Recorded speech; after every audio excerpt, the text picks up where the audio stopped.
Hello guys, so mag-unboxing ta karon at the same time mag-install ta aning rear power window switch kay we need to kuan naman replace. So mao ni siya guys. Tingnan nga bling.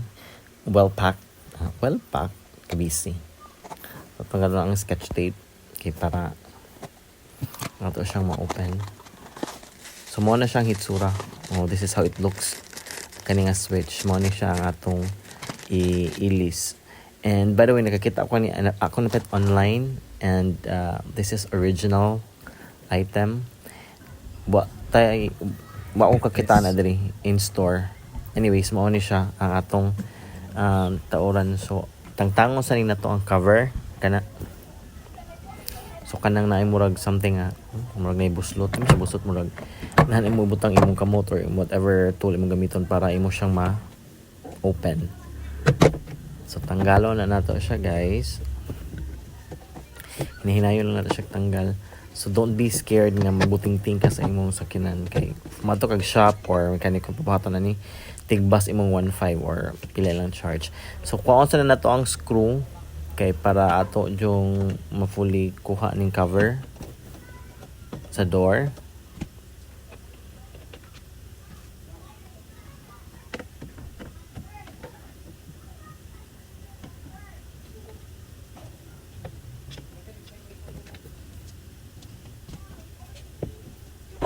Ato sa pandaron ato i-check so ma-down pa siya pero ang pag-up tansya siya meaning effective na jud siya so kana down ra di ba down so what if gusto kang uwan niya ma-down na basa kayo so ato na siya tanggalon kay ato naman tangtang ang screw and the next na tong tanggalon is ang katong ang switch kay naka-attach pa man to sa wire kana siya niya ato sa nang i-unscrew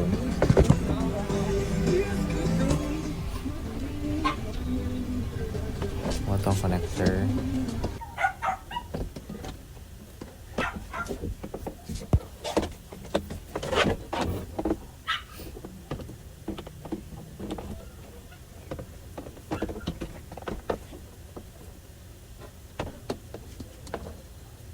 niya atong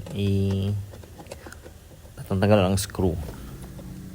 Ni-try ko ani check sa kanang mga auto shop diri or auto shop store. Wala.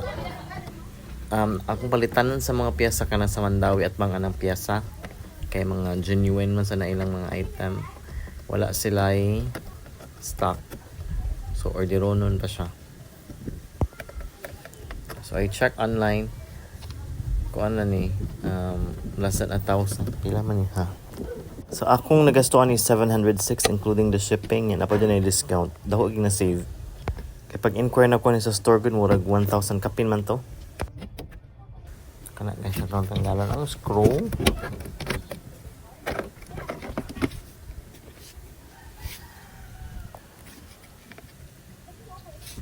mo na siyang old and ang new kana.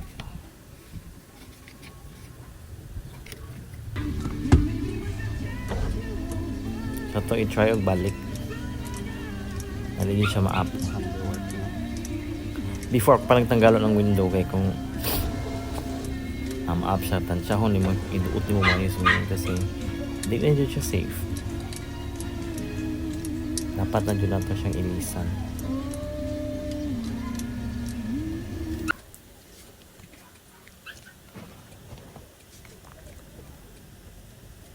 So kana ano na siya pag ibot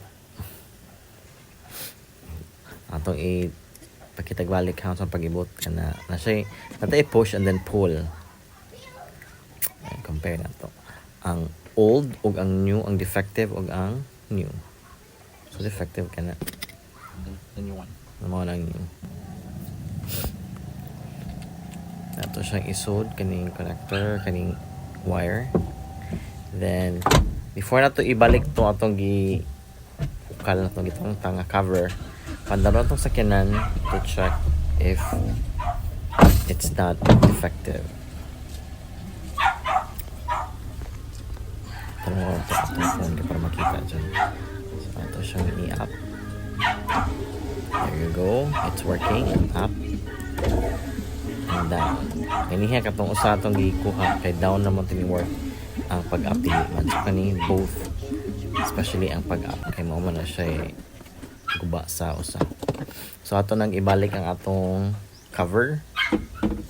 Sayo naman kaani siya guys. Okay, ibalik na mo to nimo kung usa sa kuha nimo ang porma. So screw sa to nato ang katong switch ng atong gi-pulley.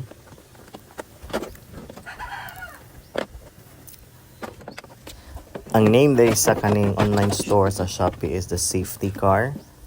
Mo na ilang mga baligya, mga parts sa sakyanan, power window switch, and many more. So you can visit their store online.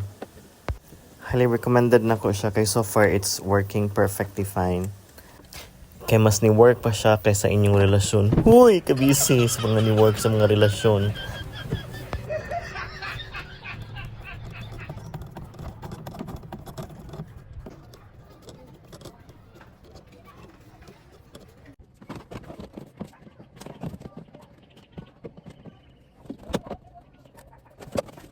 And by the way, paki-comment tayo sa comment section kung sa inyong location para mabalan ako kung asa ni naabot akong kaning video and para ma-shoutout sa tamo. Sure! Sure kayo na. So, ito nang screw balik guys. Kaya na diha. So, pakita na ko niyo muna siya. Yan na na-cover. So, mo to akong gigamitan akong gamay na screwing ha. So, ito nang i-test.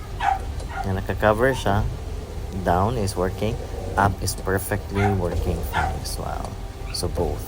Alright, so walay defect ng atong switch nga napalit. And I hope na mo na learn. And thank you for watching.